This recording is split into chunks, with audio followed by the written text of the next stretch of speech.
Thank you so much for stopping by for another exciting episode of my video blog, Insights and Ideas. Hello, everybody. Carl David Berman here with exciting news.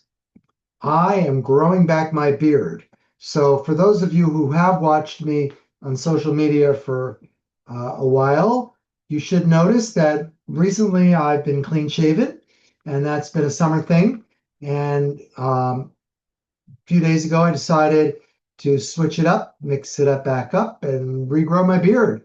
So I thought you would all enjoy that little update. And frankly, the idea to post it as a kind of segue into a video blog comes from my 19-year-old son, Jared Berman. So shout out to the Jaybird for encouraging me to hook you in and go viral with a nice little hook like that. And let's see what the beard brings to my image and my impact. But on a more serious topic, even though this is not a serious blog, this is something that I'm trying to use to be more personal and less of a lawyer. I wanted to talk about the concept of being wired.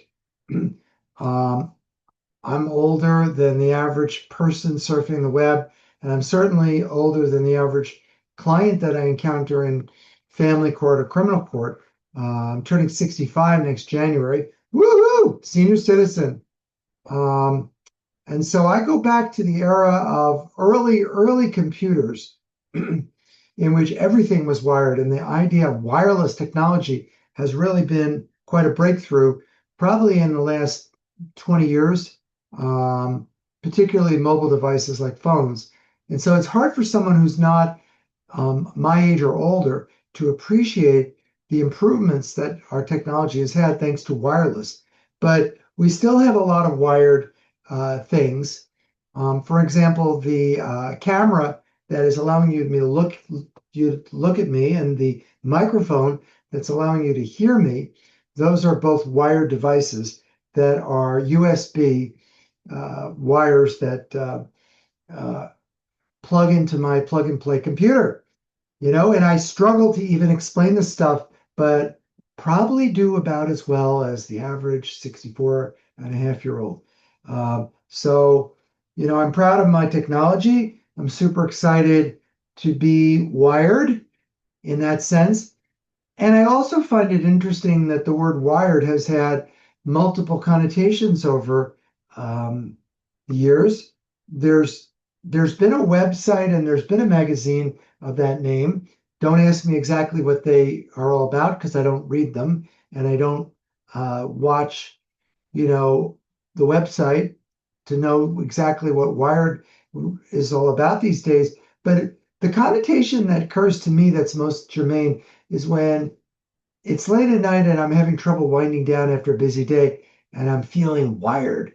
Now, I mean, this is a word that millennials and folks my son's age, which I guess would be Gen Z, kind of just take for granted. Like my son often tells me what words mean that I hear, and I want to know how he defines it. It's almost like the language itself is evolving, as does the generations. And language is quite an amazing thing, and it does change over time. So when we talk about being wired, I find that fascinating because as an attorney, and I'm speaking strictly outside of my 9 to 5 responsibilities. You see me here in a Beatles t-shirt rather late on a weeknight after I've really finished my workaday responsibilities. But when I'm talking about that idea of being wired, it is something that's pervasive in our culture. And I think the last 12 months have been quite tumultuous in our country. And I don't consider myself partisan anymore. I like to mix it up and socialize with people on all sides of all issues. So I'm not conservative and I'm not very liberal anymore. I'm just me. I'm just in the middle. But I find that people who are a bit too wired and are a bit too intense and are trying too hard to keep up with everything and understand everything, that they miss the simple stuff. I mean, for example, in the last few weeks, I've had the opportunity to share beautiful photographs of flowers here on my channels. And it's summertime. And what a joy it is to be outside in nature, appreciating the vivid, bright colors of nature. Well, you know what? Flowers aren't Democratic. Flowers aren't Republican. Flowers aren't liberal. Flowers aren't socialist. Flowers certainly aren't communist. Flowers certainly aren't capitalist. Okay? Flowers were around long before all of those terms had the meaning that seems to animate and excite us and get us wired. Um,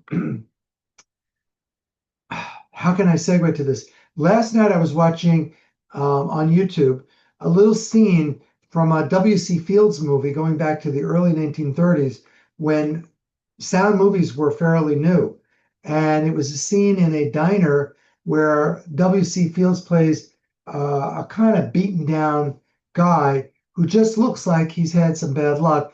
And the waitress is not at all sympathetic to him. And they banter back and forth, but ultimately, it's like a transactional comedy where they're fighting over the price of a boiled egg and they're fighting over whether a cigar should be 5 cents or 1 cent. Well, you know, I was never alive when a cigar could be as little as 5 cents, or certainly not when a cigar might seem expensive at 5 cents. In fact, I probably never purchased a cigar in my life, be it a tobacco cigar or a marijuana cigar. And I'm proud to say that because um, in another episode of this Insights and Ideas video blog, I am going to share with you my perspective on marijuana. I've done it on my other channel, which promotes my law office, but anyone who's following me here probably doesn't know my journey in relation to marijuana, and it's a long story, so I won't bore you with it tonight. All right. I feel like I've covered everything I wanted to say. The next time I post this, that beard is going to be coming a little stronger. And I'm going to ask for some comments and feedback because my wife thinks I look great with a beard or without. But after all, I'm not married to my followers on social media. So I kind of march to her drumbeat, not yours. But I do hope that you take that in all good fun and stick with it and come back and check in my insights and ideas on other topics. And that's about all I want to say for tonight, except appreciate you so much.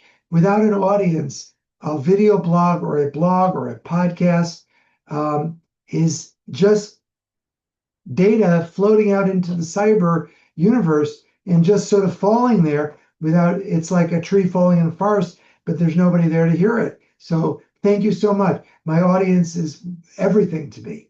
And I do mean that sincerely. Thank you, and I'll see you next time. Good night.